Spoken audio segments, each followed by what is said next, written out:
پوری زندگیاں ہماری گزر جاتی ہیں، عزیز رشتے دار، بیویاں شوہر کی، شوہر بیوی کی، بہن بھائی، بہنیں بھائیوں کی، بھائی بھائی کی، اولاد ماں باپ کی، ماں باپ اولاد کی، یعنی بس ہر ساری زندگی ہم شکوے شکایت ہی میں گزارتے ہیں، اس نے ہمارے ساتھ یہ نہیں کیا، اس نے ہمارے ساتھ یہ نہیں کیا، اس نے ہمارے ساتھ یہ کر دیا، اس نے ہمارے ساتھ یہ کر دیا، اس نے ہمارے ساتھ یہ کر دیا.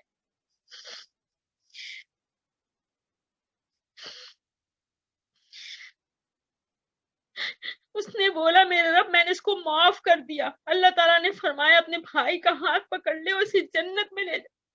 اس موقع پر نبی کریم صلی اللہ علیہ وسلم نے فرمایا اللہ سے ڈرو. آسل نے کیا فرمایا؟ اللہ سے ڈرو، اپنے درمیان صلح صفائی رکھو کہ اللہ تعالیٰ مسلمانوں کے درمیان صلح صفائی کراتا ہے. بحیقی نے اس کو دیا. یعنی قیامت کے دن آپ سوچیں نیک انسانوں کے حقوق کی ادائیگی کیسے ہوگی سوائے اعمال کی؟ وہی ہے بس کرنسی ہمارے پاس، وہی دے سکتے ہیں، تو نیکیاں دے دی جائیں گی، گناہوں کا وہ اٹھانا پڑے گا. غلطیاں انسان سے ہی ہوتی ہیں، ہر انسان خطا کار ہے، ہر وقت ہمارے سے خطائیں سرزد ہوتی رہتی ہیں. لیکن اللہ کو کون سا عمل پسند ہے؟ انسان اس دنیا کے لیے آیا، اس دنیا میں وہ رہتا ہے، مختلف قسم کی کمیونٹیز بنتی ہیں، اس میں رہتا ہے، گھروں میں غلطیاں ہو رہی ہیں، اونچ نیچ ہو رہی ہے، لیکن اللہ کو کیا ادا پسند ہے کہ معاف کر دو، عفو و درگزر سے کام لو. عفو و درگزر کے بغیر نجات ہی نہیں ہے. اللہ تعالیٰ نے ہمارے پیارے رسول صلی اللہ علیہ وسلم نے اتنی پیارے طریقے سے سمجھایا کہ اگر تم نے جنت حاصل کرنی ہے تو عفو و درگزر کا طریقہ اپناؤ، احسان کا رویہ رکھو، معاف کر دو اپنے دل میں. اسی لیے ایک صحابی کے بارے میں ہے کہ آصل میں 3 دن سے فرما رہے تھے اب وہ صاحب آنے والے ہیں جنت میں جن کا گھر ہے، تھے لوگ ان سے ملنے کے لیے کون صاحب ہے؟ اب وہ صحابی آئے. اب لوگ ابھی میں صرف مفہوم بتا رہی ہوں، انشاءاللہ کسی دن وہ پوری حدیث مبارکہ کو بتاؤں گی. انہوں نے کیا کہا تھا جب ان سے ایک صحابی نے پوچھا کہ آپ ایسا کون سا عمل کرتے ہیں؟ انہوں نے یہی کہا کہ میں دل میں کوئی بات نہیں رکھتا، میں سب کو میرے دل میں ہے ہی نہیں کسی کے لیے کوئی، یعنی بغض، کینہ، کسی کی برائی، کسی کے خلاف کوئی بات کچھ ہے ہی نہیں. اللہ اکبر، ایسا پیور دین. اللہ تعالیٰ ہم سب کو بھی اس کی توفیق دے اور ہم ایسے ہی بن جائیں، آمین ثم آمین. تو اللہ تعالیٰ فرماتا ہے ایسے لوگ واللہ یحب المحسنین، اللہ دوست رکھتا ہے احسان کرنے والوں، نیکوکاروں کو. اگلی صفت آیت نمبر 135 والذین اذا فعلوا، اور جو لوگ جب کریں فاحشہ. فاحشہ فحش کس کو کہتے ہیں؟ فحش کے معنی لفظی مطلب اگر ہم اس کا میننگ دیکھیں تو کیا ہے فحش؟ ایسی برائی کو کہا جاتا ہے جس کا اثر دوسروں پہ پڑے. ایک تو برائی ہوتی ہے ایک آدمی کرتا ہے، ہوتی ہے اس سے برائی، اس کا جو پریشر ہے یا اس کا جو اثر ہے وہ اسی پہ پڑتا ہے. لیکن ایک ایسی برائی جس کا اثر دوسروں پہ پڑ رہا ہو اس کو فحش کہا جاتا ہے، یعنی حد سے جو کراس کر جائے، حد سے بڑی ہوئی برائی. تو جب ان سے ایسی برائی ہو جاتی ہے والذین اذا فعلوا فاحشہ، یعنی جو لوگ جب کرتے ہیں کوئی ایسا کھلا گناہ، او ظلموا انفسہم، یا ظلم کرتے ہیں اپنے نفس پر، اپنے حق میں کوئی ظلم کر بیٹھتے ہیں. ظلم کیا ہے؟ حق تلفی کرنا، یعنی اپنے نفس کی حق تلفی کر گئے، کسی کے ساتھ کوئی زیادتی کر گئے، کوئی بھی ایسا کام کر گئے کہ اپنے نفس کو دوزخ کی آگ کا حقدار بنا رہے ہیں، جبکہ اس کو بچانے کا انتظام کرنا چاہیے. نفس کے ساتھ ظلم ہے کہ اس کو تم نے کیوں نہیں جنت کا حقدار بنایا، تم نے ظلم کیا اپنے نفس پر. تو وہ گناہ کا ارتکاب کر کے اپنے اوپر ظلم کر بیٹھتے ہیں. اب یہ فحش صحیح لکھا امین احسن اصلاحی صاحب نے اس کی وضاحت میں کہ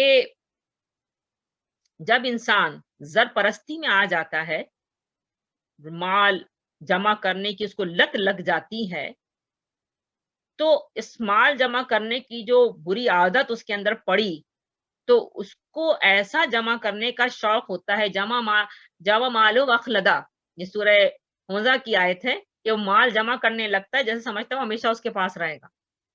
تو اس کے لیے کسی بھی کام میں اپنا مال خرچ کرنا، کسی رشتے میں جو بھی ہوتا ہے خرچ کرنا بہت مشکل کام، اس کو پہاڑ ہو جاتا ہے. یہ امین حسن اصلاحی صاحب تدبر میں اس آیت کی تفسیر میں لکھ رہے ہیں. اور اسی لیے اس کو بدکاری اور عیاشی کی چاٹ لگ جاتی ہے، یعنی عیاشی کرنے لگتا ہے، فاحشہ اور عیاشی میں پڑ گیا. یعنی کوئی بھی نیکی یا کام کرنا میں مال خرچ کرنا بہت مشکل، لیکن عیاشی یہ کاموں میں خرچ کرنا مال بہت آسان. اور یہ ہوتا ہے، ابھی مثالیں پیچھے دی ہیں اپنے شادی بیاہ جیسے میں نے مثال دی، کسی کو غریب کو دینے میں تو بہت مشکل سے جان مال نکلتا ہے، کوئی نیکی کے کام میں، چیریٹی کے کام میں بہت مشکل سے گن کے مال نکالتا ہے، لیکن جہاں اس قسم کی عیاشی کرنے کا جگہ آتی ہے وہاں انسان پھر مال کو نہیں گنتا، کاؤنٹ نہیں کرتا، پھر اڑاتا ہے مال کو۔ اللہ اکبر! تو نیکی کا کام کرنے کی راہ جو ہے عیاشی جب چڑھ لگتا فاحشہ میں آ جاتا ہے تو نیکی کا کام کرنا بند ہو جاتا ہے۔ اور جو لوگ بھی اس عیاشی کی، اس فحش اور بے حیائی کے راستے پہ چل پڑتے ہیں، وہ اپنی خواہشوں کے ہاتھوں، وہی خواہش پرستی، نفس پرستی، زر پرستی، یعنی خواہشوں کے ہاتھوں اس طرح بے بس ہو جاتے ہیں کہ ان کو کسی اور طرف نگاہ اٹھانے کی فرصت ہی نہیں ملتی، ان کو کوئی دنیا میں نظر ہی نہیں آتا، اپنے ارد گرد بیچارے نیڈی لوگ ہی نظر نہیں آتے۔ اسی لیے ابھی میں نے آپ کو شروع میں حوالہ دیا تھا تبذیر کا، اللہ تعالیٰ فرماتا ہے ان المبذرین کانوا اخوان الشیاطین، شیاطین کے بھائی ہیں اسراف کرنے والے۔ اللہ اکبر! تو جو لوگ بھی بدکاری اور عیاشی کی لت سے اپنے آپ کو محفوظ رکھیں گے،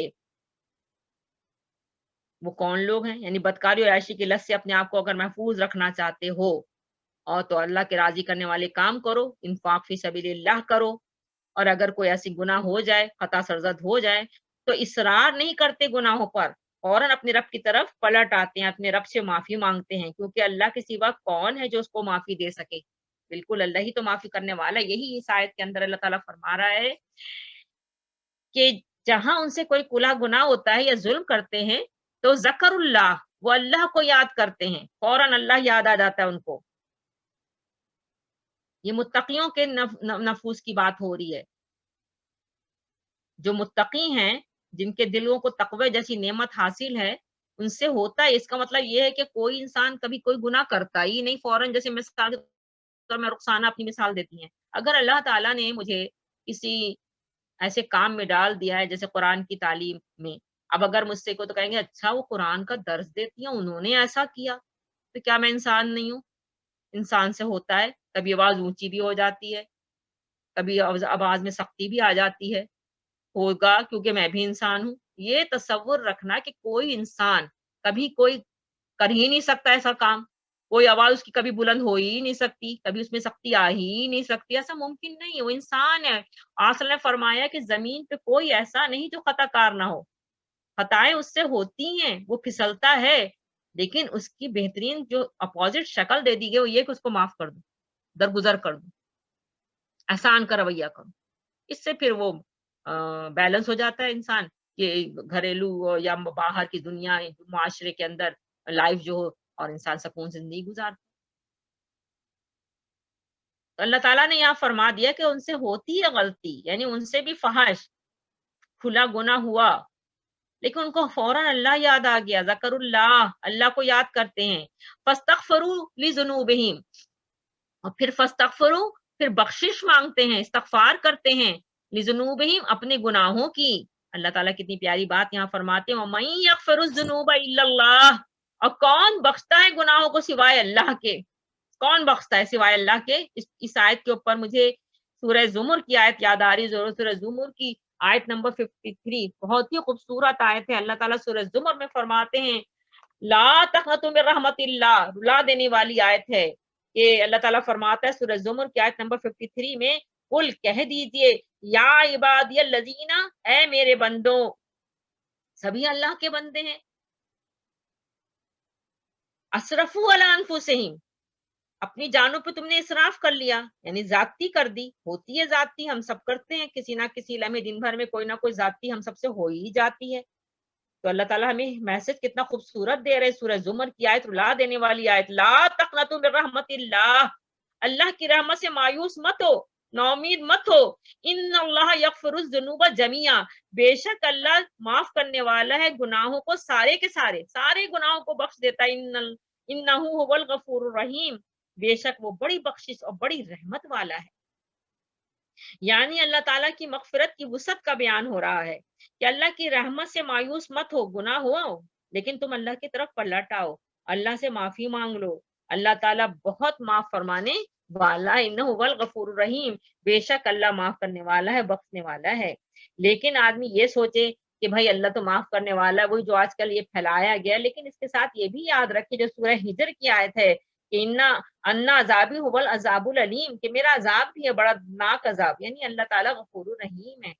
لیکن یاد رکھو کہ یہی چیز سوچ سوچ کے گناہ پہ گناہ، گناہ پہ گناہ، گناہ پہ گناہ نہ کیے چلے جاؤ، معافی مانگو، ایسی معافی جس کے بارے میں سورہ تحریم میں آتا ہے، سورہ تحریم کی آیت میں ہے توبتن نسو، توبتن نسو کہ سچی توبہ، یعنی توب مانے پلٹنا، وہ پلٹا، اللہ کی طرف پلٹ آیا، لیکن ایسا پلٹا کہ پھر دوبارہ اس گناہ کی طرف نہیں گیا۔ فاستغفروا لذنوبہم، پھر بخشش مانگتے ہیں اپنی گناہوں کی، وَمَن يَغْفِرُ الذُّنُوبَ إِلَّا اللَّهُ، اور کون بخشتا ہے گناہوں کو سوائے اللہ کے، اللہ کے سوا کون بخشتا ہے، بے شک۔ اور اسی لیے آگے آ گیا وَلَمْ يُصِرُّوا عَلَىٰ مَا فَعَلُوا، اور نہیں اصرار کرتے، یعنی جان بوجھ کر یا اڑنا کہ نہیں کرے چلے جا رہے ہیں، کرے چلے جا رہے ہیں، سمجھائے سامنے اللہ کی نصیحت بھی آئے لیکن نہیں کرے جا رہے ہیں۔ اللہ تعالیٰ نے آگے فرما دیا کہ اللہ گناہوں کو معاف کرتا ہے، لیکن وہ لوگ ہیں جو اپنی گناہوں پر اصرار نہیں کرتے، جان بوجھ کر، ایک تو اس کے معنی لیے جاتے ہیں، دوسرے اڑے رہنا، جان بوجھ کے یعنی کرنا بھی اور پھر اس پر اڑے بھی رہنا، اسے پلٹنا نہیں، معافی نہیں مانگنا، ما فعلوا، جو بھی وہ افعال کرتے ہیں، وہم یعلمون، اور وہ جانتے ہیں، یعنی گناہوں سے اللہ سے معافی مانگ لینا، دیدہ و دانستہ اپنے کیے پر اصرار نہیں کرتے، نعوذ باللہ اللہ ہمیں معاف کرے، یہ کہنا کہ بھائی کیا کریں، مجبوری ہے، یا اللہ تعالیٰ کے جو آج کل احکامات ہمیں کان سن کے دوسرے کان سے اڑاتے ہیں، اور جان بوجھ کے جو کچھ بھی آج ہمارے دنیا میں آج کل جو انسان کر رہا ہے، مسلمان کر رہے ہیں، بہرحال اس پر یہی تو اصرار ہے کہ کیا کریں، مسئلے ہیں، مجبوری ہے، آج کل کے دور میں تو قرآن پہ عمل کرنا بہت مشکل ہے، یا اللہ کے احکامات پہ عمل کرنا بہت مشکل ہے، تو یہ اصرار میں آتا ہے، اصرار کرنا، جو کرتے ہیں وہ اصرار کر رہے ہیں کہ ہم کر رہے ہیں، کیا کہہ رہا جائے، مجبوری ہے، نہیں ایسا نہیں ہے، وہ اصرار نہیں کرتے، ان سے ہوتی ہے غلطی، وہ پھسل جاتے ہیں لیکن وہ معافی مانگتے ہیں، پلٹ آتے ہیں اپنے رب کی طرف، وہ جانتے ہیں کہ وہ کیا کر رہے ہیں، تو اسی لیے وہ دیدہ و دانستہ اپنے کیے پر اصرار نہیں کرتے۔ اللہ اکبر۔ اس کے پیچھے تو اللہ کے رسول صلی اللہ علیہ وسلم نے ہمیں کتنی پیاری پیاری دعائیں بھی سکھلائی اور بہت ساری احادیث ہیں، جیسے میں سے میں کچھ ایک دو احادیث آپ کو سنا دیتی ہوں۔ مثلاً جیسے آپ صلی اللہ علیہ وسلم نے فرمایا، آپ صلی اللہ علیہ وسلم خود کتنی استغفار فرماتے تھے، ہر وقت اٹھتے بیٹھتے استغفار ہو رہا ہے۔ نبی کریم صلی اللہ علیہ وسلم نے جیسے کہ فرمایا کہ ابن ماجہ نے اس کو دیا ہے کہ جس شخص نے گناہ کیا اور اس نے توبہ کر لی، معافی مانگ لی اللہ سے، تو گویا اس نے گناہ کیا ہی نہیں، یعنی یہ ہے کہ جب وہ توب کر لے، توب مانے پلٹنا، جب وہ پلٹ آتا اپنے رب کی طرف، تو یہ فرمایا کہ جیسے اس نے کوئی گناہ کیا ہی نہیں۔ تو اللہ تعالیٰ کو معافی مانگنے والے اپنے بندے بہت زیادہ پسند ہیں، جو گناہ تو اس سے ہوا، وہ اس سے خطا ہوئی سرزد، لیکن اسے معافی مانگ لی، اللہ کی طرف واپس وہ پلٹ آیا۔ اس کے پیچھے ایک دو حدیثیں سن لیجئے کہ جیسے حضرت ابو ہریرہ رضی اللہ عنہ نے سے روایت ہے، مسند احمد نے اس کو دیا کہ آپ صلی اللہ علیہ وسلم نے فرمایا کہ جب کوئی شخص گناہ کرتا ہے پھر اللہ کے سامنے حاضر ہو کر کہتا ہے کہ پروردگار مجھ سے گناہ ہو گیا تو مجھے معاف کر دے، تو اللہ تعالیٰ معاف فرما دیتا ہے اپنے بندے کو،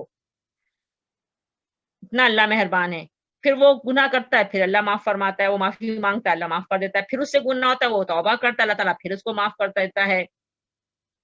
تو اللہ تعالیٰ اتنا مہربان ہے اپنے بندوں پر۔ صحیح بخاری اور صحیح مسلم میں بھی اسی طرح کی الفاظ ہیں کہ اللہ تعالیٰ کے طرف جب بندے پلٹ کے آتے ہیں تو اللہ تعالیٰ ان کا پلٹنا اللہ کو بہت پسند ہے۔ اللہ اکبر، اللہ اکبر۔ 3 اشخاص کی دعا اللہ تعالیٰ رد نہیں کرتے، ایک عادل بادشاہ کی دعا رد نہیں ہوتی، دوسرے روزے دار کی دعا رد نہیں ہوتی، اور مظلوم کی دعا رد نہیں ہوتی۔ سبحان اللہ، اللہ اکبر۔ 3 اشخاص کی آپ صلی اللہ علیہ وسلم نے فرمایا 3 لوگوں کی دعا رد نہیں ہوتی ہے، ایک عادل بادشاہ، نمبر 2 روزے دار، نمبر 3 مظلوم۔ اس کی دعا بادلوں میں اٹھائی جاتی ہے، اس کے لیے آسمانوں کے دروازے کھول دیے جاتے ہیں، اور اللہ تعالیٰ ارشاد فرماتا ہے مجھے میری عزت کی قسم میں تیری ضرور مدد کروں گا اگر تے کچھ وقت کے بعد ہی ہو۔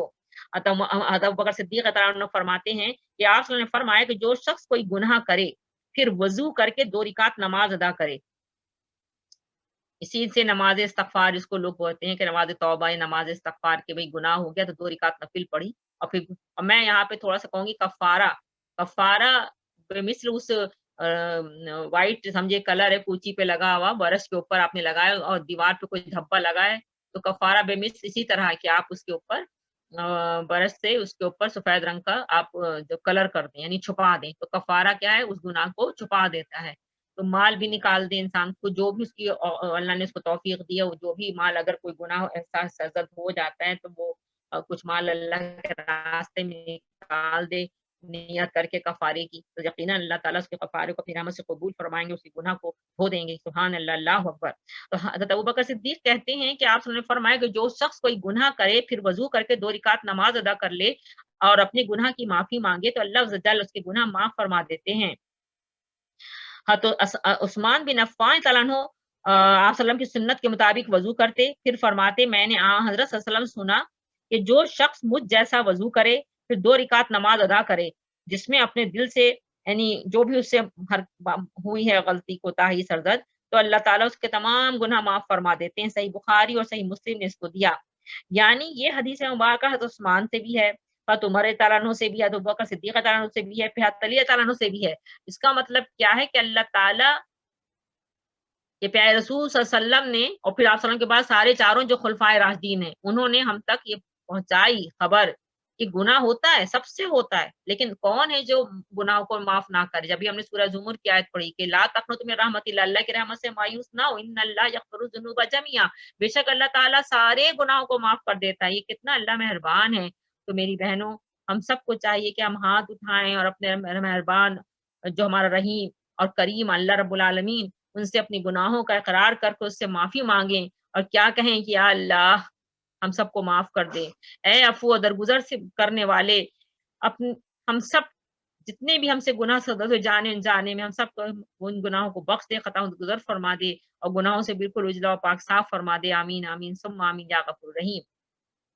ابن کثیر نے دیا کہ مسند عبد الرزاق میں ہے کہ یہی وہ مبارک آیت ہے، یعنی یہی آیت کہ کون ہے جب وہ معافی مانگتے ہیں تو کون ہے اللہ کے سوا جو گناہ معاف کر سکتا ہو کرتا، اور وہ دیدہ اور دانستہ اپنی کی پر اصرار نہیں کرتے۔ تو جب یہ آیت نازل ہوئی تو شیطان رونے لگ گیا۔ اللہ اکبر۔ یہی وہ مبارک آیت ہے کہ جب یہ آیت نازل ہوئی تو ابلیس رونے لگ گیا۔ مسند عبد الرزاق نے دیا۔ مسند احمد میں ہے کہ نبی کریم صلی اللہ علیہ وسلم فرماتے ہیں کہ شیطان نے کہا ابلیس نے کہ اے رب مجھے تیری عزت کی قسم میں بنی آدم کو ان کے آخری دم تک بہکاتا رہوں گا۔ سورہ بنی اسرائیل میں یہ موجود ہے کہ میں بہکا دوں، مجھے موقع دے، میں کرتا رہوں گا، ان کو بہکاتا رہوں گا۔ اللہ تعالیٰ نے فرمایا مجھے بھی میری جلال اور میری عزت کی قسم۔ اللہ تعالیٰ نے جواب کیا دیا سنیے، اللہ تعالیٰ فرماتے ہیں مجھے بھی میرے جلال اور میری عزت کی قسم جب تک وہ مجھ سے بخشش مانگتے رہیں گے میں بھی انہیں بخشتا ہی رہوں گا۔ جب تک وہ مجھ سے بخشش مانگتے رہیں گے میں بھی انہیں بخشتا ہی رہوں گا۔ اللہ تعالیٰ اللہ کے رسول نے بہت ساری ایسی دعائیں سکھلائی ہیں۔ قرآن پاک میں حضرت آدم علیہ السلام کی جو دعا اللہ تعالیٰ نے بیان فرمائی سورہ اعراف میں، ربنا ظلمنا انفسنا وان لم تغفر لنا وترحمنا لنکونن من الخاسرین، بہت خوبصورت دعا ہے۔ اگر ہم یاد کر لیں تو نماز میں آخری تشہد میں بھی آپ اس دعا کو پڑھ سکتے ہیں، مانگیے معافی۔ پھر حضرت سورہ انبیاء میں حضرت یونس علیہ السلام کی کہ مچھلی کے پیٹ آتے ہیں، اللہ سے کہتے ہیں لا الہ الا انت سبحانک انی کنت من الظالمین، لا الہ الا انت سبحانک انی کنت من الظالمین، لا الہ الا انت سبحانک انی کنت من الظالمین۔ پھر حضرت موسیٰ علیہ السلام کی کہ اللہم انی ظلمت نفسی فاغفر لی، اللہم انی ظلمت نفسی فاغفر لی، اللہم انی ظلمت نفسی فاغفر لی۔ تو قرآن پاک میں بھی بہت ساری دعائیں ہیں جو اللہ تعالیٰ نے ہمیں سکھلائی، اللہ کی بڑی رحمت ہے، اور تو ہم نماز میں آخر تشہد میں اللہ کی بارگاہ میں بیٹھ کے پڑھ سکتے ہیں، مانگ سکتے ہیں اپنے رب سے۔ پھر اللہ کے رسول صلی اللہ علیہ وسلم نے سکھلایا جیسے کہ 2 رکعت نفل نماز پڑھیں، اللہ سے معافی مانگیں۔ ابھی ہمارے پاس وقت ہے، جتنا بھی اپنے گناہوں کی کو، ہر آدمی گناہ گار اور خطا کار ہے، ہم سب سے گناہ اور خطائیں سرزد ہوتی رہتی ہیں، اللہ ہم سب کو معاف کر دے، آمین ثم آمین۔ پھر تیسری، اللہ کے رسول صلی اللہ علیہ وسلم نے ہمیں بہت سے استغفار کے کلمات سکھلائے۔ مثلا استغفر اللہ ہی پڑھے، آدمی نہیں کچھ آتا، ہمیں یاد ہوتی ہے، استغفر اللہ پڑھ لیں، اللہم اغفر لی پڑھ لیں، رب اغفر لی پڑھ لیں، اللہم اغفر لی، اللہ مجھے بخش دے، رب اغفر لی، اے میرے رب مجھے بخش دے، استغفر اللہ، اللہ میں استغفار کرتا ہوں۔ پھر اللہم انی ظلمت نفسی ظلما کثیرا ولا یغفر الذنوب الا انت فاغفر لی مغفرۃ من حمدک انک انت الغفور الرحیم۔ یہ بھی اللہ کے رسول نے سکھلائی ہے۔ حضرت ابوبکر صدیق رضی اللہ عنہ کا ہاتھ پکڑ کے سکھلائی کہ اس کو نماز کے آخری تشہد میں پڑھ لیا کرو، ہم نماز میں جب آخر سجدے میں بیٹھے تو اللہ حضرت ابوبکر صدیق کو، ابھی ہم لوگ جب نماز کا کر رہے تھے چیپٹر تو اس میں نے آپ کو یہ دعا بتائی تھی کہ حضرت ابوبکر صدیق رضی اللہ عنہ کا ہاتھ مبارک پڑھ کے آپ صلی اللہ علیہ وسلم سکھلا رہے ہیں کہ یہ پڑھا کرو نماز میں کے آخر میں، اللہم انی ظلمت نفسی ظلما کثیرا ولا یغفر الذنوب الا انت فاغفر لی مغفرۃ انک انت الغفور الرحیم. پھر ایک سید الاستغفار کر کے بہت ہی آپ سب کو پتہ ہے بہت ہی خوبصورت اللہ کے رسول میں سکھلایا ہے جو سید الاستغفار کہلاتی ہے. اللہم انت ربی لا الہ الا انت خلقتنی وانا عبدک وانا علی عہدک ووعدک ما استطعت واعوذ بک من شر ما صنعت وابو لک بنعمتک علی وابو بذنبی فاغفر لی وانہ لا یغفر الذنوب الا انت. کہ اے اللہ تو ہی میرا پروردگار ہے، تیرے سوا کوئی معبود نہیں، تو نے ہی مجھے پیدا کیا، میں تیرا بندہ اور غلام، اور جہاں تک مجھ سے ہو سکتا ہے میں تیرے عہد اور تیرے وعدے پر قائم ہوں، اور جو کچھ میں کرتا ہوں اس کے برے پہلو سے تیری پناہ چاہتا ہوں.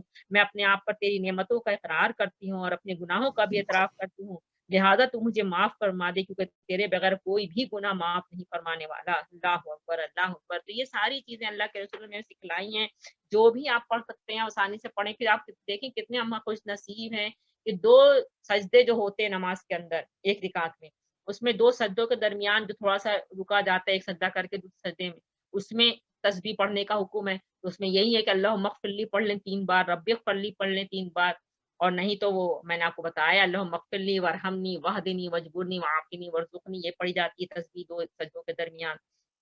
تو یہ ساری کی ساری تعلیمات ہمیں اللہ کے رسول صلی اللہ علیہ وسلم نے سکھلائی ہیں. جتنا بھی نبی ایک میں درود پڑھا جائے کم ہے، اللہ کے رسول نے سب کچھ سکھلایا. سبحان اللہ، اللہ اکبر اللہ اکبر. تو اللہ تعالیٰ نے کیا جواب دیا کہ شیطان نے کہا کہ میں اس کو بہکاتا رہوں گا، آخری دم تک بہکاتا رہوں گا. ہمارے ہر وقت شیطان لگا ہوا ہے، ہر لمحہ بہکا رہا ہے، ہر لمحہ بہکا رہا ہے. اور اللہ تعالیٰ نے کیا جواب دیا کہ مجھے میری جلال اور میری عزت کی قسم جب تک وہ مجھ سے بخشش مانگتے رہیں گے میں بھی انہیں بخشتا ہی رہوں گا. اللہ اکبر. اسی لیے تو مسند احمد میں ہے کہ آپ صلی اللہ علیہ وسلم کے پاس ایک قیدی آیا، کہنے لگا میں توبہ کرتا ہوں، میں بخشش چاہتا ہوں، کیا کروں؟ آپ نے فرمایا معافی مانگو اللہ سے، توبہ کرو، کتنی بھی دوا توبہ کرو گے اللہ معاف فرمانے والا ہے، استغفار قبول کرنے والا ہے. ابو یعلا میں ہے کہ اصلا فرماتے ہیں کہ وہ اصرار کرنے والا اڑنے والا نہیں، یعنی کہ جیسے ابھی ہم نے پڑھا نا لم یسروا والی آیت، کہ اصرار نہیں کرتے، اصرار کرنے والا اڑنے والا نہیں جو استغفار کرتا رہتا ہے دن بھر میں 70 بار بھی گناہ ہو رہا ہے وہ معافی مانگے جا رہا ہے اللہ سے، اللہ مجھے معاف کر دے، اللہ مجھے معاف کر دے. نبی کریم صلی اللہ علیہ وسلم نے ممبر پہ بیان فرمایا، مسند احمد میں ہے کہ لوگوں تم اوروں پر رحم کرو اللہ تم پر رحم کرے گا. یعنی جو دوسروں پہ رحم کرتے ہیں اللہ اس پر رحم کرتا ہے. لوگوں تم دوسروں کی خطائیں معاف کر دو اللہ تعالیٰ تمہارے گناہوں کو بخشے گا. باتیں بنانے والوں کو ویل ہے، ویل مانے تباہی، تباہی کس کے لیے؟ جو باتیں بناتے رہتے ہیں. گناہ پر جو جم جاتے ہیں ان کے لیے ویل ہے، تباہی ہے، یعنی کرنا اور پھر جم جانا، معافی نہیں مانگنا، اللہ کی طرف پلٹنا نہیں، شرمندہ نہیں ہونا. جو شرمندہ ہوتے ہیں معافی مانگتے ہیں اپنے رب کی طرف پلٹ جاتے ہیں، اللہ تعالیٰ نے ان کے لیے جو ہے مغفرت رکھی ہے اور جنت رکھی ہے. اللہ تعالیٰ ہم سب کو اس کی سمجھ دے دیں، آمین ثم آمین. شاید کو میں نے مکمل کر لوں کہ اللہ تعالیٰ آگے فرماتا ہے اولئک جزاؤہم مغفرۃ من ربہم، یہی وہ لوگ ہیں، نہیں یہ جو صفات ابھی ہم نے ساری پڑھی ہیں، یہ صفات اپنے اندر ہم پیدا کریں، اپنی کیریکٹر بلڈنگ کریں، اپنی اخلاقی تربیت ہمیں کرنی چاہیے. قرآن کو پڑھو، سمجھو، اس کے مطابق عمل کرو. تو اللہ تعالیٰ فرماتا ہے ایسے لوگوں کا بدلہ، اولئک کا یہی وہ لوگ ہیں جزاؤہم ان کا بدلہ مغفرۃ من ربہم، بخشائش ہے ان کے رب کی طرف سے. وجنات اور باغات تجری من تحت الانہار، بہتی ہیں اس کے نیچے نہریں، خالدین فیہا، اس میں ہمیشہ رہیں گے، ایور لیسٹ پہ آپ کے ملے گی جنت، یعنی اس میں کبھی نکالا نہیں جائے گا. آج اگر آپ اپنے عمل پہ قابو پاتے ہیں، اپنے رب کے راضی کرنے والے کام کرتے ہیں، اپنی زبان پہ قابو پاتے ہیں، اپنے غصے پہ قابو پاتے ہیں، اپنی گناہوں پہ شرمسار ہوتے ہیں، اللہ سے معافی مانگتے ہیں، تو اللہ تعالیٰ بہت راضی ہوتا ہے، بہت خوش ہوتا ہے. مرنے کا لمحہ میں سے کسی کو بھی نہیں پتا کس وقت اللہ کی طرف پلٹ جانا ہے. لیکن اگر یہ عمل کرتے ہوئے موت آ گئی، سبحان اللہ اللہ اکبر، تو اللہ تعالیٰ نے فرمایا کہ مغفرت، بخشائش اور پھر جنت جو کیسی ہے، خالدین فیہا، ہمیشہ ہمیشہ کے لیے ہے. وَنِعْمَ أَجْرُ الْعَامِلِينَ، اور اچھا اجر بدلہ ہے عاملین، عمل کرنے والوں کے لیے. تم ایسا عمل کر کے آؤ گے تمہیں ایسا اس کا بدلہ ملے گا. قد خلت من قبلکم سنن، قد تحقیق گزر گئے تم سے پہلے سنن، بہت سے. سنن مراد کیا ہے؟ یعنی ایسا اللہ کے سنن سے مراد اللہ کے وہ قاعدے ہیں، وہ ضوابط ہیں، وہ قانون ہے جس کے تحت، یعنی سنت الہی جس کو سمپل ورڈ میں آپ کہیے کہ اللہ تعالیٰ قوموں کا معاملہ کرتا ہے. سب قومیں ہیں دنیا میں، قوم در قوم لوگ آتے ہیں. اگر اللہ کے رسولوں کے لائے ہوئے اللہ کے حکم کے مطابق زندگیوں کو بسر کرتے ہیں، اللہ کے رسول جو ان کی قوم میں آتے ہیں، جیسے ہم نبی کریم صلی اللہ علیہ وسلم کے لائی ہوئی تعلیمات کو فالو کریں، قرآن کو فالو کریں، اللہ کے احکامات کو فالو کریں، تو اللہ تعالیٰ پھر ان قوموں کو کامیاب کرتے ہیں، وہ کامیاب ہوتے ہیں. دنیا میں بھی اللہ تعالیٰ کامیابی دیتا ہے، عروج دیتا ہے، اور آخرت میں تو اللہ تعالیٰ کا وعدہ ہے ہی. لیکن اگر وہ اللہ کے قوانین کے خلاف اپنی زندگیوں کو بسر کرتے ہیں، رسول کی تعلیمات کے خلاف بسر کرتے ہیں، تو پھر اللہ تعالیٰ ان قوموں کو تباہ و برباد کر دیتا ہے. جو ہم نے ابھی سورہ شمس کی فَدَمْدَمَ عَلَيْهِمْ فَقَالَ لَهُمْ رَسُولُ اللَّهِ نَاقَةَ اللَّهِ، تو کیا کیا انہوں نے؟ جھٹلا دیا. فَكَذَّبُوهُ فَعَقَرُوهَا، اس کی پونچھیں کاٹ دی. تو اللہ تعالیٰ نے کیا کیا؟ فَدَمْدَمَ عَلَيْهِمْ رَبُّهُمْ بِذَنبِهِمْ فَسَوَّاهَا. تو پھر اللہ تعالیٰ کا یہ قانون ہے. یہی اللہ تعالیٰ یہاں مسلمانوں کو تسلی دے رہے ہیں. غزوہ احد میں 70 مسلمان جو تھے شہید ہوئے تھے، افراتفری پھیل گئی تھی، بہت دکھی تھے مسلمان. تو اللہ تعالیٰ تسلی دے رہے ہیں کہ اس واقعے سے، غزوہ احد میں جو شکست ہوئی ہے، اس سے تم دکھی مت ہو. اس طرح کی چڑھتی، یہ اس طرح کے واقعے سمجھو ایک طرح سے چڑھتی ڈھلتی چھاؤں ہے. کبھی عروج ہے تو کبھی زوال ہے، کبھی عروج ہے تو کبھی زوال ہے. اسے بددل مت ہو، اسے بددل نہیں ہونا چاہیے. لیکن اگر تم دین پر ڈٹے ہو، جمے ہوئے ہو، اللہ کو راضی کرنے والے کام کر رہے ہو، تو فتح و نصرت تمہاری ہی ہے. انجام کار غالب تم ہی رہو گے. یہ اللہ تعالیٰ یہاں مسلمانوں کو تسلی دے رہا ہے.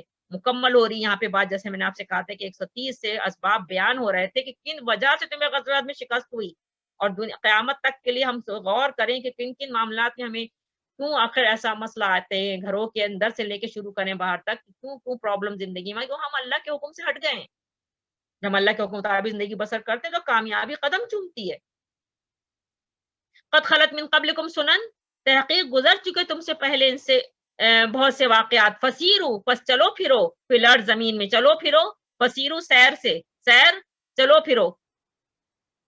کہاں چلو پھرو؟ فی الارض، زمین میں، یعنی زمین میں چلو پھرو، سیر کرو، ادھر جاؤ ادھر جاؤ. پورا عرب تو ایسے واقعات سے، ایسی قوموں کے قصوں سے بھرا پڑا تھا. قوم عاد، قوم سمود، اہل مدین، قوم لوط، یعنی مختلف قسم کی جو اقوام جن پہ عذاب آ چکا تھا، ان کے واقعات تو عرب میں تمام سے بکھرے پڑے تھے. اللہ تعالیٰ فرما رہا ہے فسیرو، چلو پھرو، دیکھو زمین میں. فانظرو، پھر دیکھ لو. کیفا، کیسا، کانا ہوا عاقبت المکذبین، عاقب، انجام، مکذبین، جھٹلانے والا کا، یعنی جنہوں نے اللہ کے حکم کو جھٹلایا، اللہ کے رسول کو جھٹلایا، اللہ کی شریعت کو جھٹلایا، ان لوگوں کا کیا انجام ہوا. دیکھ لو. جو لوگ بھی اللہ کے دین کو، اللہ کی شریعت کو، اللہ کے احکامات کو، اللہ کے حرام کو سے ہٹ کے زندگیاں گزارتے ہیں، اللہ کے حلال کو جھٹلا دیا اور حرام کے مطابق زندگیاں بسر کر رہے ہیں، اللہ کی شریعت کے خلاف زندگی بسر کر رہے ہیں، اللہ تعالیٰ فرماتا ہے ایسے جھٹلانے والوں کا ہم کیا انجام کرتے ہیں، دیکھ لو. اور واقعتاً اگر ہم سب غور کریں، پورا قرآن میں یہ ساری تاریخ بھری پڑی ہے. پھر ہم اپنے ارد گرد ابھی حالات اس وقت دیکھیے، پوری دنیا میں اللہ کے احکامات کو کس طرح جھٹلایا جا رہا ہے. کیا کیا کچھ نہیں ہو رہا ہے زمین کے اوپر. اللہ اکبر. اس وقت جو صورتحال ہے تو ایکسٹریم لیول کی جہالت ہے. اس وقت جو صورتحال ہے پوری دنیا کی، سچائی سے بھر کر دھوکہ ہے، دھوکہ ہی دھوکہ ہے، فریب ہی فریب ہے. مائر القادری صاحب نے جو نظم لکھی ہے تو قرآن کی فریاد، اس کو پڑھ لیجئے کہ قرآن فریاد کر رہا ہے. کون قرآن کو پڑھ رہا ہے؟ کون سیکھ رہا ہے؟ اس کے مطابق عمل کر رہا ہے. اللہ نے جو ضابطہ حیات دیا اس کے مطابق کون زندگی بسر کر رہا ہے؟ ہر کوئی وہ ہٹا ہوا ہے. ہر جگہ نفس پرستی ہو رہی ہے. اس نفس پرستی نے انسان کو اندھا بہرا گونگا بنا دیا ہے. وہ حق بات سننا ہی نہیں چاہتا. تو جو جھٹلا رہے ہیں، اللہ تعالیٰ فرما رہا ہے فسیرو، دیکھو، غور کرو کہ کیسا انجام ہوا جھٹلانے والوں کا.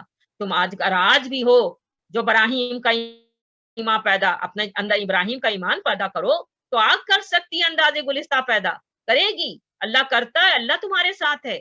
تم اللہ کے قانون پہ عمل تو کرو، اللہ کے حلال کے مطابق زندگیاں بسر تو کرو، جو شریعت اللہ نے دی اس کے مطابق زندگی گزارو تو صحیح. پھر دیکھو اللہ کی مدد کیسے آتی ہے، کیسے اللہ برکتیں سے نوازتا ہے، کیسے اللہ تمہاری دنیا کی زندگی کو آسان کرتا ہے. اور قیامت آخرت تو ہے ہی بونس میں، وہ تو دے گا ہی، وہ اس والد کا وعدہ ہے.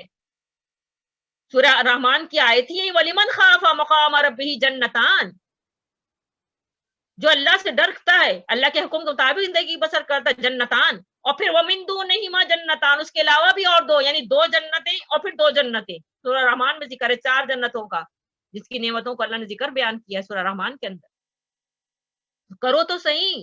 اسی لیے اللہ تعالیٰ آیت نمبر 138 میں فرماتا ہے ہاذا بیان، بیان کھلی بات، واضح، بین اسی سے ہے، کھلی واضح اوپن. یعنی یہ قرآن، ہاذا کی ضمیر جاری ہے قرآن کی طرف، یہ قرآن جو ہے کھلی بات کرتا ہے، بالکل واضح، دو ٹوک، دو چار کی طرف کھول کھول کے اللہ تعالیٰ نے ہم سب سے بیان کر دیا. کس کے لیے؟ للناس. صرف مسلمانوں کے لیے قرآن نہیں آئے، للناس، لوگوں کے لیے، انسانوں کے لیے. کل انسانوں سے اللہ مخاطب ہے کہ ہم نے لوگوں کے لیے کھلی بات، واضح اوپن بات کر دی ہے. جو لوگ اس کو پڑھتے ہیں، سیکھتے ہیں، سمجھتے ہیں، وہ خدا ان کو رہنمائی ملتی ہے، وہ گائیڈ لائن میں آ جاتے ہیں، گائیڈنس ان کو مل جاتی ہے، پھر وہ اس کے آرام سے زندگی گزارتے ہیں. اسی کو تو اللہ تعالیٰ نے سورہ فر میں فرمایا ہے کہ کیا آنکھ کھول کے سیدھے راستے پہ چلنے والا وہ اور جو منہ اوندھائے چل رہا، کیا دونوں برابر ہیں؟ دونوں ہرگز برابر نہیں ہیں. جس کو واضح نظر آ رہا ہے راستہ صراط مستقیم کا، اپنے رب کا بتایا ہوا راستہ، کیا وہ اور جو منہ اوندھائے چل رہا ہے زمین کے اوپر، دونوں برابر نہیں ہیں. جو قرآن کو پڑھتا ہے، سیکھتا ہے، اس کے مطابق زندگی بسر کرتا ہے، اس کو رہنمائی مل گئی، وہ موعظہ اور نصیحت. نصیحت میں نے آپ کو پہلے ہی بتایا، معیزہ اس نصیحت کو کہتے جو انسان کو جب نصیحت وہ پڑھ رہا ہے، یعنی قرآن ایسی نصیحت ہے، ایسی معیزہ ہے جو آخرت کی یاد دلاتی ہے. تو معیزہ ایسی نصیحت کو کہتے ہیں جو آخرت کی یاد دلائے. معیزہ جو قبر یاد رکھے، انسان دنیا بھلا دے، دنیا بھول گیا. معیزہ قرآن، نصیحت ایسی نصیحت جو انسان کو دنیا بھلا دے، آخرت یاد رکھے، اللہ یاد رکھے، قبر یاد رکھے. للمتقین. اور پھر وہی آ گئی جو اس طرح پہلی آیت، پہلی اللہ سے انسان نے کہا اہدنا الصراط المستقیم، اے اللہ ہمیں صراط مستقیم پر چلا، اے میں رہنمائی فرما سیدھے راستے کی.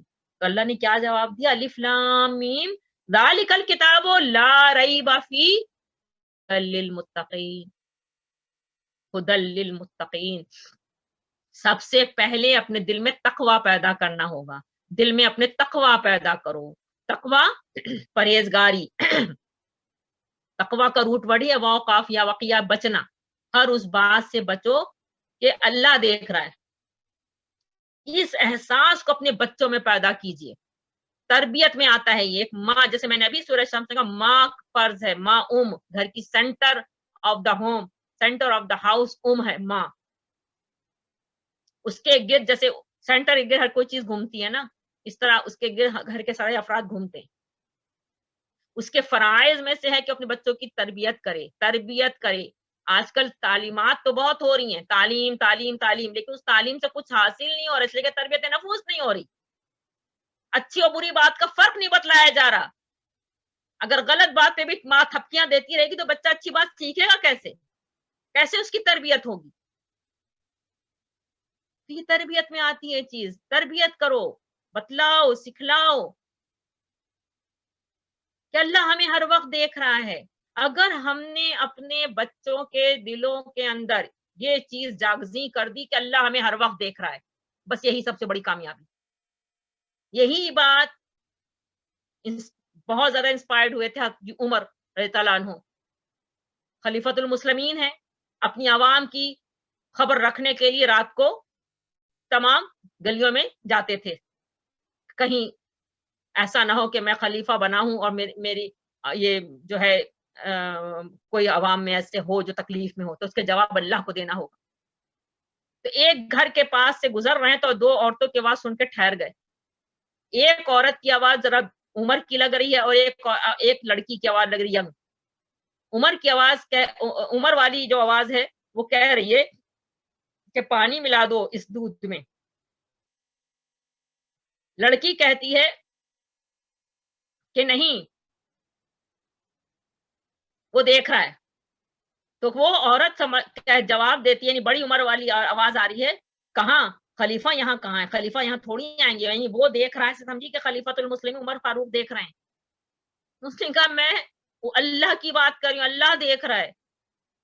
حضرت عمر خطاب کو اس لڑکی کی یہ بات اتنی زیادہ پسند آئی کہ جس کو اللہ کا ڈر ہوگا وہ پھر کیریکٹرلی کیسا ہوگا. سبحان اللہ، اللہ اکبر. تو انہوں نے اس کو اپنی بہو بنایا. حضرت عمر بن عبدالعزیز کی دادی تھی وہ لڑکی، اسی کے بیٹے کے پھر یعنی پوتا سمجھیے حضرت عمر بن عبدالعزیز جو 5ویں خلیفہ کہلاتے ہیں اپنے کردار اور اخلاق کی وجہ سے. تو اللہ کے جو حضرت عمر خطاب جو ہیں انہوں نے کس کو چنا؟ تو سب سے بڑی جو خوبی تربیت کا آپ حصہ اپنی اولاد کی تربیت میں بنا سکتی ہیں وہ اللہ. جو اللہ کو یاد رکھے گا اور ہر وقت اس بات کا ڈر ہوگا کہ اللہ ہمیں دیکھ رہا ہے، وہ کہیں اکیلا بھی ہوگا تو کوئی ایسا لفظ منہ سے نہیں نکالے گا جس سے کسی پہ بہتان ہو، کسی کی چغلی ہو، کوئی جھوٹ ہو، کوئی تہمت ہو. وہ ہر وقت ڈرے گا کہ نہیں میرے منہ سے کوئی ایسا لفظ نہ نکل جائے، میری پکڑ اللہ کر لے گا. ابھی میں نے آپ کے سامنے اتنی احادیث پڑھی ہیں.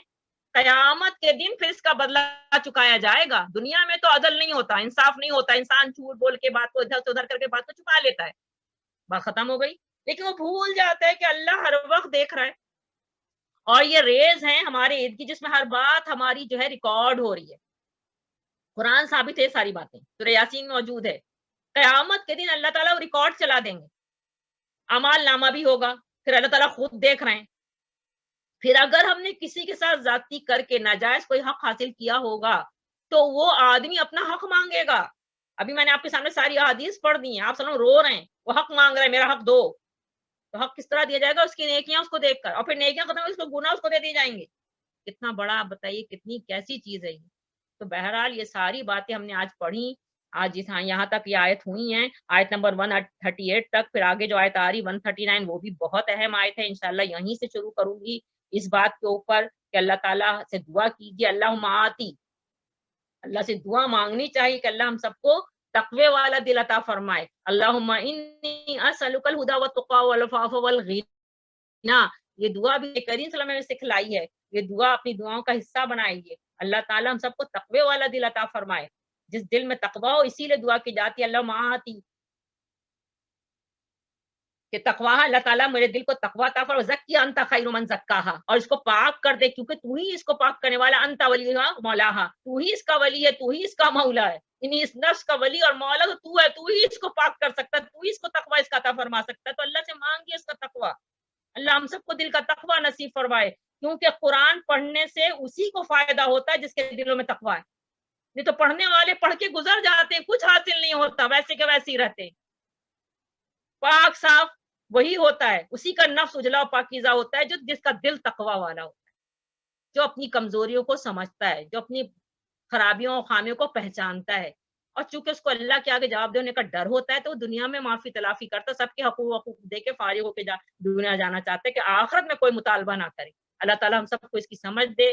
آمین ثم آمین. وما علینا الا البلاغ وآخر دعوانا الحمد للہ رب العالمین. ربنا تقبل منا انك انت السميع العليم وتب علينا انك انت التواب الرحيم. سبحانك اللهم وبحمدك نشهد ان لا اله الا انت نستغفرك ونتوب اليك. اللهم صل على محمد كما صليت على ابراهيم وعلى ال ابراهيم انك حميد مجيد. اللهم بارك على محمد. اللہ تعالیٰ سے دعا کرتی ہوں اللہ تعالیٰ کل مومنین و مسلمین پر رحم و کرم کا سایہ عطا فرمائے. اللہ تعالیٰ سب کے دلوں کو ہدایت عطا فرمائے. کل انسانوں کے لیے میری دعا ہے اللہ تعالیٰ سب پر رحم کریں، سب کے دلوں کو ہدایت عطا فرمائیں، سب کو قرآن پاک پڑھنے کی، سمجھنے کی، عمل کرنے والا قاری بنا دیں. جتنی بھی غلطیوں کو تائیاں ہم سب سے ضرورت ہوتی ہیں جانے انجانے میں، اللہ ہم سب کو معاف کر دے. یا اللہ ہمیں معاف کر دے، اس حال میں دنیا سے اٹھانا کہ آپ ہم سے راض کا خاتمہ ایمان بالخیر ہو. یا اللہ جو بیمار ہیں سب کو شفائے کاملہ عطا فرما دے، صحت و تندرستی کی نعمت سے نواز دے. یا اللہ اس وقت جو فساد دنیا بھر میں جو پھیلا ہوا ہے اللہ تعالیٰ اس فساد سے، اس آفت سے سب کو بچا لے، سب پر رحم کرنا. ربنا وتقبل دعاء انک السمیع الدعاء. آمین ثم آمین یا غفور الرحیم. والعصر ان الانسان لفی خسر الا الذین آمنوا وعملوا الصالحات وتواصوا بالحق وتواصوا بالصبر. سبحان ربک رب العزة عما یصفون وسلام علی المرسلین والحمد للہ رب العالمین. السلام علیکم ورحمۃ اللہ وبرکاتہ.